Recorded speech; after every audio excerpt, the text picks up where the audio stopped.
The Indiana Fever, they've not been in the greatest situation. Caitlin Clark looking like she re-injured. Caitlin Clark done got hurt again. It is not looking good for Caitlin Clark. She's grabbing the groin area. She's walking up the court. She's crying.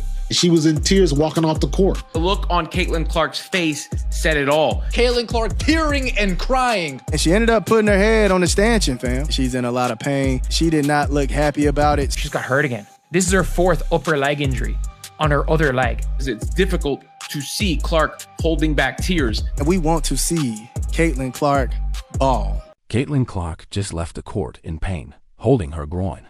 Tears in her eyes, towel over her head.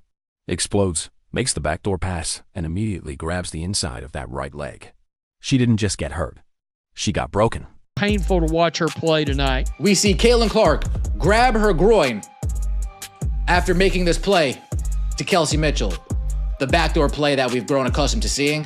And just like that, boom, grabbing the groin, clearly in pain. A lot of people feeling the pain on this. No calls, no protection. Just another night of dirty hits and silence from the refs. If you believe Caitlin deserves better, comment 100% for Caitlin right now. And the Indiana Fever plays their best when Caitlin is on the floor. Yeah, I get it 1,000%. It happened late in the game. Caitlin Clark reached for her right groin again. Her movement slowed, her posture shifted, and the pain was written all over her face.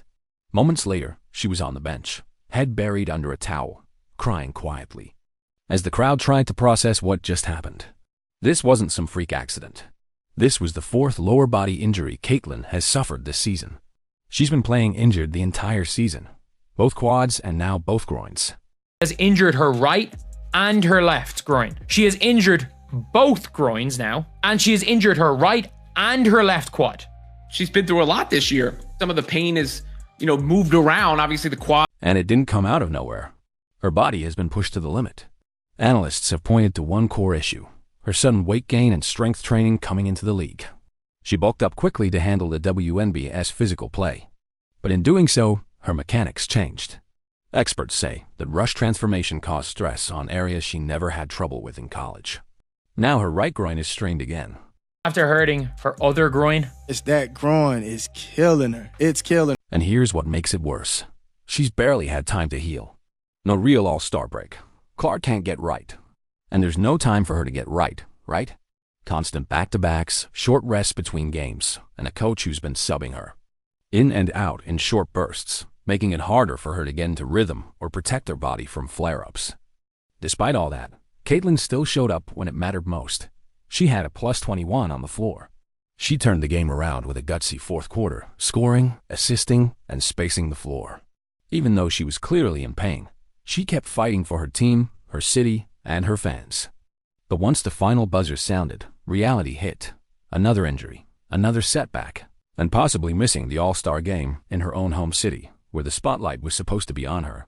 This wasn't just about physical pain. This was emotional. Heartbreak. The kind that comes from doing everything right and still getting knocked down. Let's be clear. Caitlin Clark didn't just go down because of a pulled muscle. She went down because of what's been allowed to happen game after game. Unchecked aggression, hard fouls, and a complete breakdown in accountability from referees and the league itself. This wasn't just physical basketball.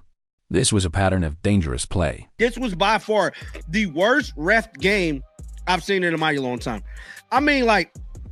It looked like they wanted Caitlin Clark to be hurt. Start with what happened to Aliyah Boston, Caitlin's teammate, who got punched in the face by veteran Tina Charles. The ref called it a regular foul. Then Sophie Cunningham, another Fever player, got elbowed in the head and later shoved out of bounds. Again, no whistle, no protection. And in the middle of all of it was Caitlin Clark, hacked on screens, held on drives, grabbed off the ball. She was being mauled every time she moved. Her frustration boiled over so badly she told a ref to grow up. And who could blame her? Just for reacting to the abuse she was taking. Not for retaliating, just reacting. The Connecticut Sun players were relentless. But it wasn't just their aggression that hurt. It was the fact that the refs allowed it to happen over and over. Caitlin was forced to fight through contact, often with no foul calls. Her physical effort just to get open or complete a pass was doubled by defenders who knew they could push the line and not get punished. Even her own brother spoke out after the game, saying the officiating was directly responsible for the dangerous environment she's playing in, and he wasn't alone.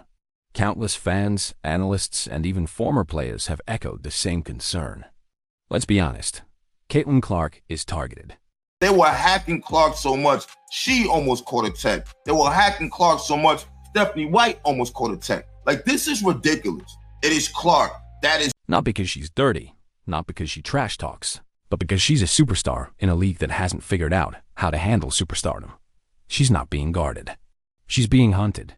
And every time a hard foul goes uncalled, every time a ref ignores contact, every time a player takes a cheap shot and walks away clean, it sends a message. Go ahead. Do it again. No one will stop you. That's the environment Caitlin Clark is navigating. And it's not just affecting her game.